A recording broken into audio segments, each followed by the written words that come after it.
What's up guys, in today's tutorial we're going to be explaining the mouse inside of Roblox scripting. It's actually more important than you'd think it'd be, so we're going to be covering it. Let's get started by going right over to starter player right here and opening up starter player scripts. Inside of starter player scripts, we're just going to be clicking on the plus icon to the right of it and adding in a local script. We use a local script for this because each player controls their own mouse, and it makes sense for this functionality to be handled on the client instead of on the server. So I'm just going to start off here saying local player is going to be equal to game.players.local player. So as you can see right here, the player that the local script is running for. So when we put this local script inside of starter player scripts, as I explained in my user input service tutorial, this local script is going to be moved to the player at the start of the game.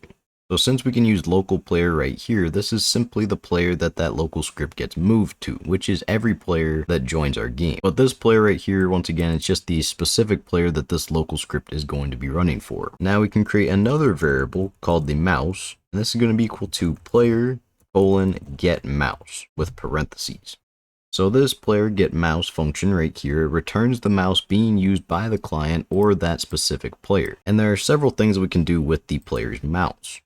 The first one I want to talk about is mouse.move. This is an event that fires whenever the mouse is moved, and we can connect a function to it. So let's put parentheses on the end here and print mouse position : I'm just going to do a comma out here. And the mouse has several different positions that we can use. There's mouse.x, and then there is mouse.y. Now mouse.x gets the x-axis of the mouse, or the x coordinates, and that is going to be left and right on your screen.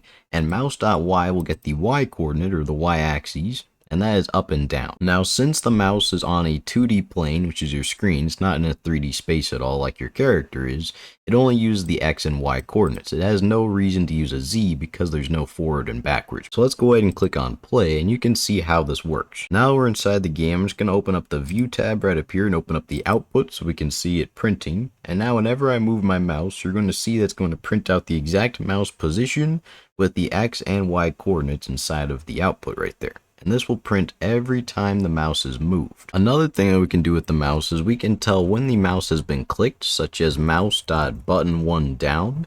There are also several other events right here, such as button 1 up, button 2 up, and button 2 down.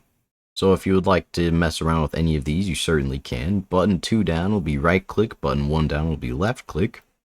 And button 2 up and button 1 up are going to be whenever that button is released. So I'm just going to be using button 1 down, but you can use whichever one you like to. And I'm going to connect a function to here with parentheses on the end. Then I'm going to print out left click like this, and let's go ahead and click play. So playing the game, you can see whenever I click with my mouse, it is going to go ahead and print out that message right there, which is really epic. Now I want to talk about a few different properties of the mouse. So first off, there is mouse.hit.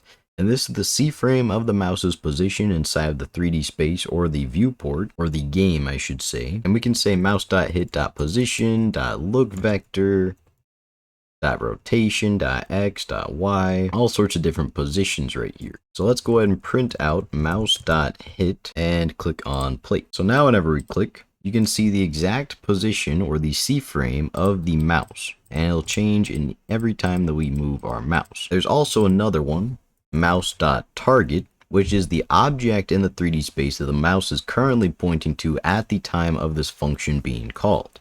So if I say print mouse.target, let's go ahead and click on play. As you can see, it's going to be printing out spawn location in the output, but if I swap over to the base plate, it's going to do base plate, and out here it's going to return nil because there's nothing out there other than the sky. Now there are a few things that you can do with this. Let's say mouse.move connect function, and then we're going to check if mouse.target equals to game.workspace.spawn location.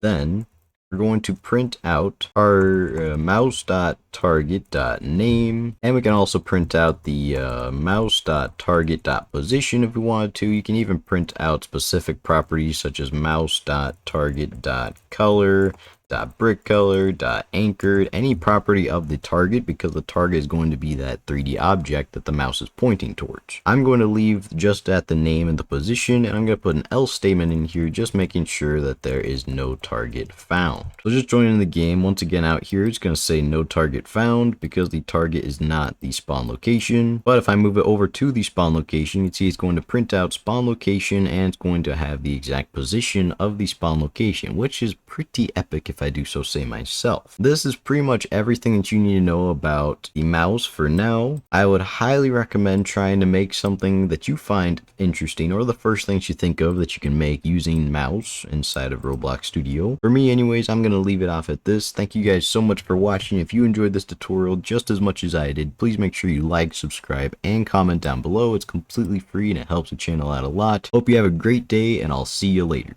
Bye.